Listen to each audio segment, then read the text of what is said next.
Hello, welcome to episode 67 of the Pixel Apocalypse podcast. I am your host, Nathan Schmidt. With me this week is a gaggle of motherfuckers. Ne'er-do-wells, if you will. Hooligans, some might say. Rapscallions. Rapscallions, that's another good one. I didn't think of that one. That voice you're hearing is none other than Alex von Sternberg, back on the show for another week. This might be the Apologetic as hell. Yeah, habitual line Habitual stepper. line stepper. He's here. We're also brought back Joe Anello because we enjoyed having him on last week so much. Say hi, Joe. Sup, suckers?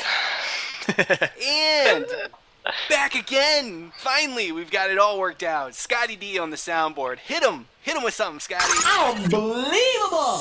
There you go. That's right on the ball with that, too. That was amazing. All right. So the show this week, we're going to be talking a little bit about Diablo 3 and the somewhat mess that Blizzard made with that fun stuff. We're going to be talking a little bit about the Old Republic and the 25% subscriber drop that BioWare and EA have seen with their $300 million single-player game. We're going to talk a little bit about Black Ops 2, which I will be sitting out on because I am boycotting all things Call of Duty until I see some innovation from that fucking series. Oh my. Oh, that's right. Thank you, fucking George Takei. What else are we going to be talking about, guys? We're going to talk a little bit about The Last of Us.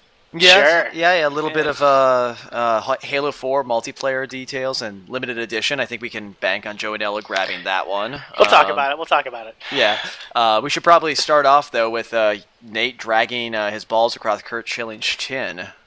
Oh, God, this fucking guy. I can't believe it.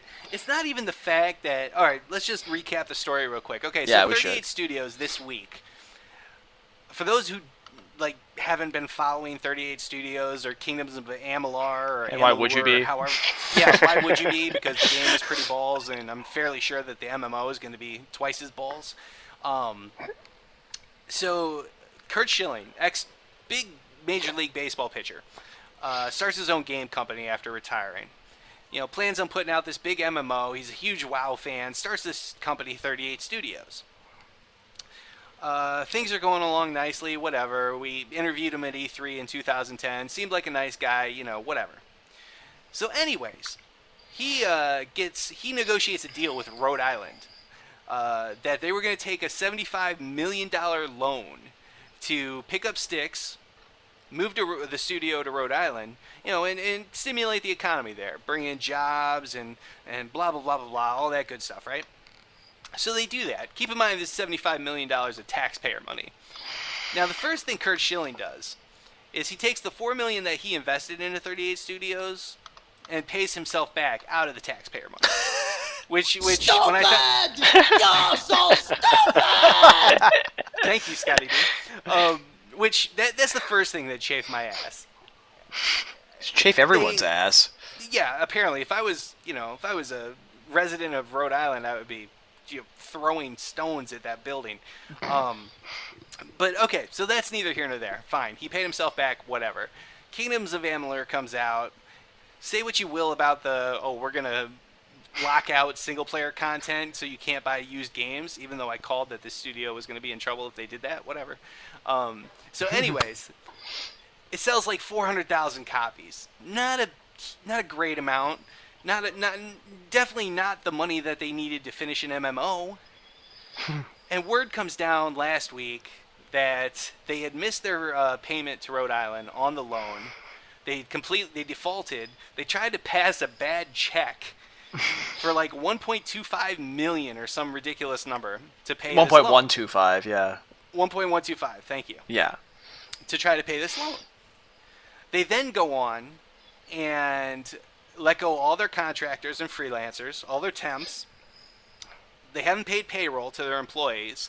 They're in big trouble. They're in deep shit.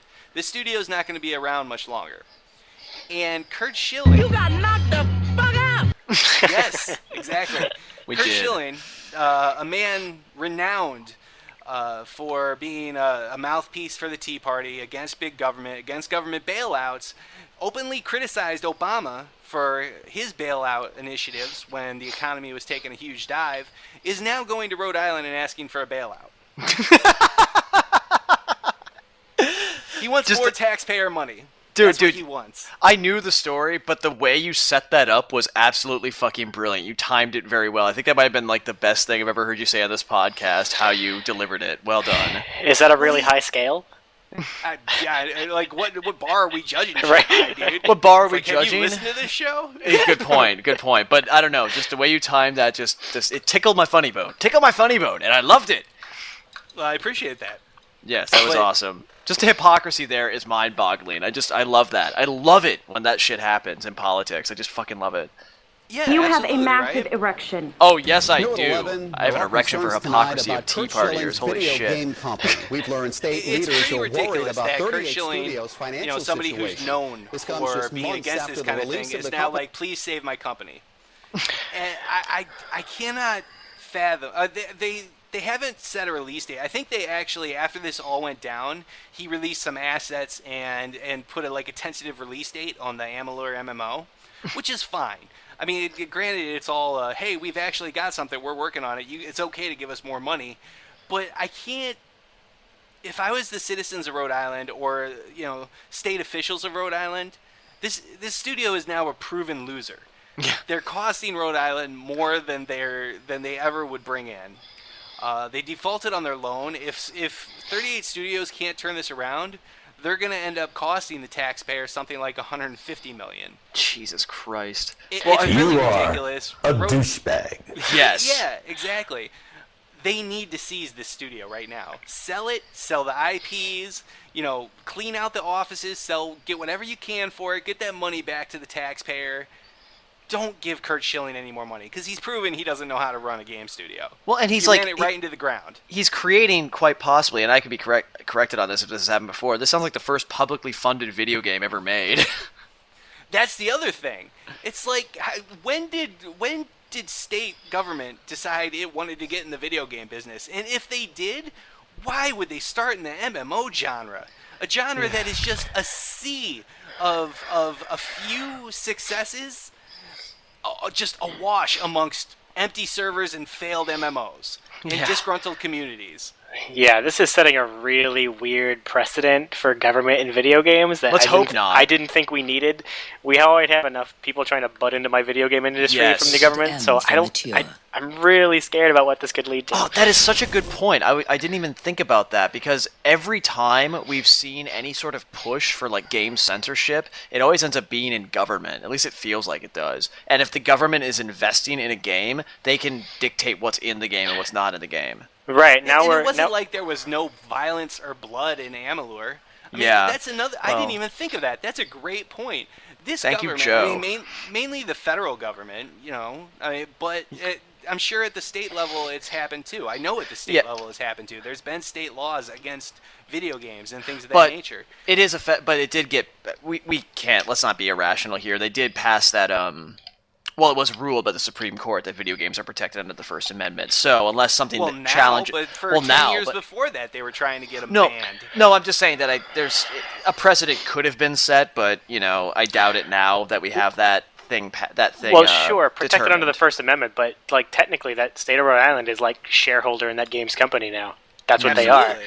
Yeah, Now so they they need their still money have back. So influence, now if you really have this, they're gonna expect their money back and reimburse at some point for this video game that they're gonna need to not lose all that money on.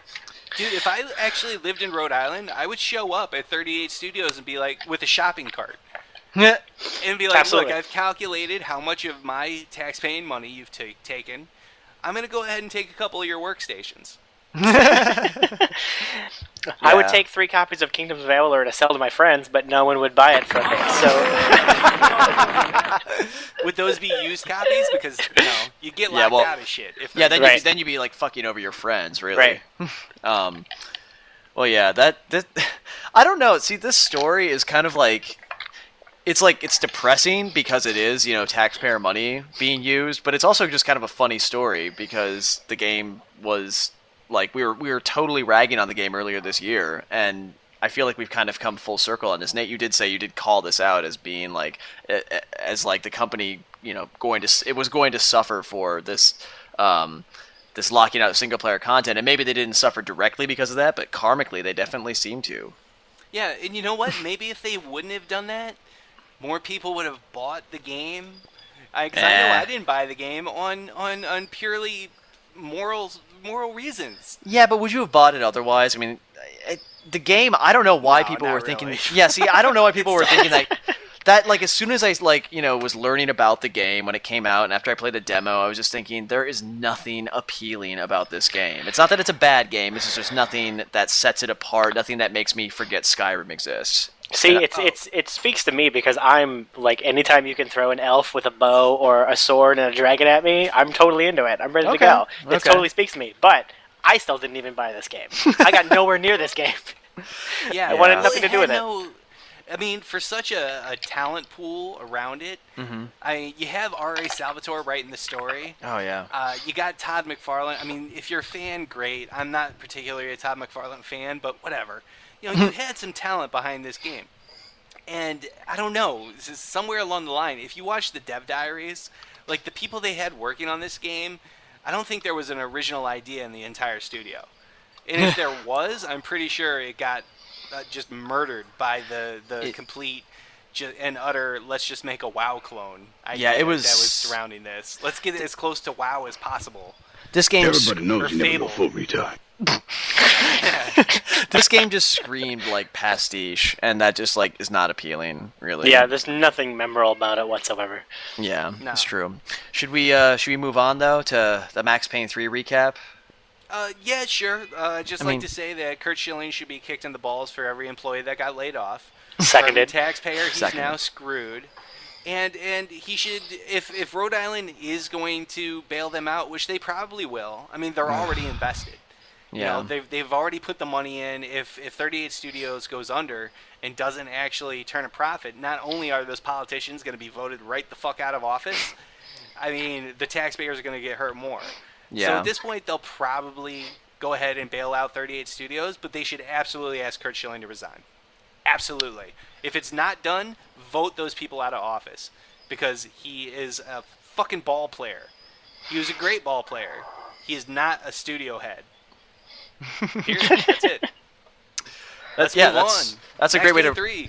Yeah. Well, Max and Payne. see that game was good, unlike Kingdoms of Amalur. And I don't know. I just since I wrote the review, I'm going to be recapping sort of like points I made about it because I've been playing more of it, and really, it pains me to say this because I love the story mode, but the multiplayer really is like the most memorable thing about it. I never thought that would happen with a Max Payne game. I mean, that's like it's mind blowing how good the multiplayer is. Yeah, I'm actually excited to try it Yeah. out. I wasn't aware that the PC version came out at the end of the month. Yeah. But I'm pretty excited. I mean, I'm looking forward to actually playing something other than the Old Republic. Yeah, well, it's different. That's the thing. It's like it takes a while to get used to the mechanics in it, and it might feel a little slow even. But the fact that it's different and still more not just functional, it works. If it's really functional, it works really well. It's fantastic. It just that in and of itself, it could draw you in. I hope it draws anybody in who tries to play it. It's really fun. I mean, the fact that bullet time works in multiplayer